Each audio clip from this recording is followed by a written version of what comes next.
еш уақытта жарысқа қатыспайсың. Мойында. Шынымен Найзағай Маккуин ойыннан кетпек пе? Қашан кететінімді өзім білем. Дауылпаз Джексон, келесі хай-тек жарысына қатысатын жас өкіл. Ол жас сайыскердің үшінші жеңісі.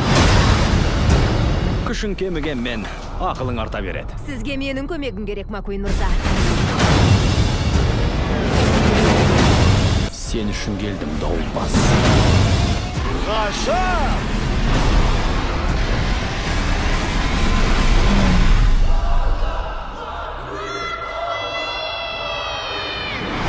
Көліктер 3. 15 маусымнан бастап кинотеатрларда.